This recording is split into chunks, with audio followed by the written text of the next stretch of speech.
Sheekhii xaramka ee Jilaaga noqday waa imaamkii weynaa ee xaramka Sheekh Aadil Al-Kalbani oo ka soo muuqday filim iyo xayeysiino loo sameynayo bandhig ciyaaro lagu soo bandhigi doono. Waxaa sidoo kale lagu arkayay sheekha isagoo ka soo muuqanaya goobaha qamaarka lagu ciyaaro. Waa sheekh aad caan uga ah dalka Sacuudiga, balse haatan wixii ka dambeeya Jilaal loogu yeeri doono. Waxa uu imaam ka ahaa masjidka xaramka.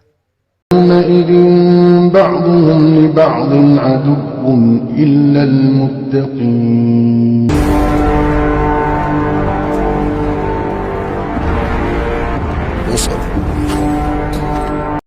Sheekh Aadil Al-Kalbani iyo dhaqanka cusub ee Sacuudiga ka hirgalay ayaan muuqaalkan ku eegi doonaa. Ugu horreyn follow Bogan Xuseen Xaaji Xasan, muuqaalkan raag saar siina sheer gare si Soomaalida dhan ay u gaarto.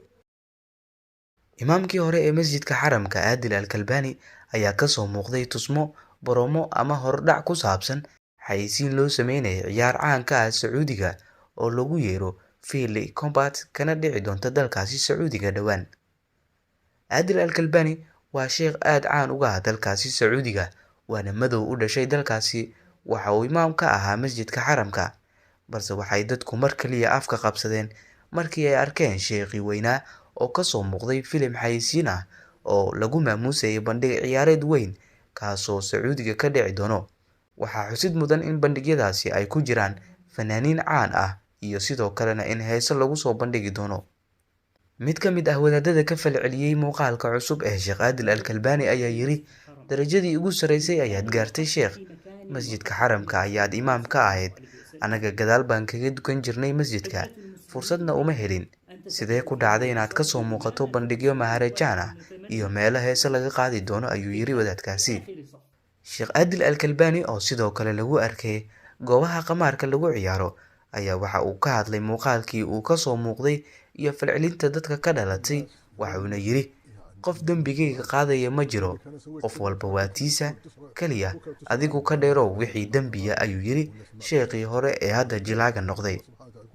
maxaa lagu haystaa imaamkii hore ee masaajidka xaramka Maka al-Mukarrama? maxayse tahay dooda weyn ee maalmaha qabsatay baraha bulshada ee ku saabsan imaamkii hore ee masaajidka xaramka Maka al-Mukarrama? sheekha ujeedaan magaciisa waxaa la yiraahdaa Aadil Kalbani. sheekhan ayaa wuxuu ahaa imaamkii hore ee masaajidka xaramka. sida aan la soconno waayadii u dambeysay weliba intii uu qabsaday Maxamed bin Salmaan wadanka Sacuudiga, boqortooyada Sacuudiga, dowladda Sacuudiga waxa ay bilowday inay isfurfurto oo ay fanaaniin dibadda uga yeerto oo bandhigyo ay qabato. marka sheekhan ayaa wuxuu ka qayb qaatay oo xayeysiin loo sameynayay bandhig soo socda.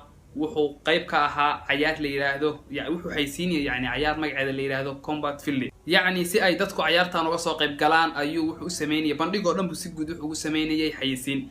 deedna dood aad u weyn ayaa wax ka dhalatay baraha bulshada isagoo lagu eedeeyay in uu ahaa sheekh hore iyo nin quraanka xifidsan masaajidka xaramka imaam ka soo ahaa, in uu dadka fasahaadinayo oo uu dadka luminayo. sheekhan ayaa dadka qayb badan oo baraha bulshada isticmaala waxay ku eedeeyeen wixii uu isagu dadka ka wacdin jiray in uu maanta horkacayo oo xayeysiinayo. qayb ka mid ah dadku waxay yiraahdeen waxaad isku bedeshay xayeysiiye iyo actor xayeysiiya maharajaanaadka iyo bandhigyada, halkii aad shalay ka ahayd wadaad quraanka xifidsan oo ka tujiya masaajidka xaramka.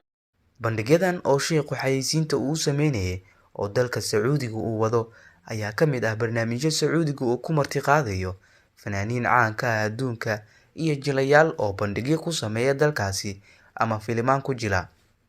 waxaa horkacaya ninka hadda Sacuudiga maamulaya Maxamed bin Salmaan oo doonaya in Sacuudigu adduunka uu isku furfuro.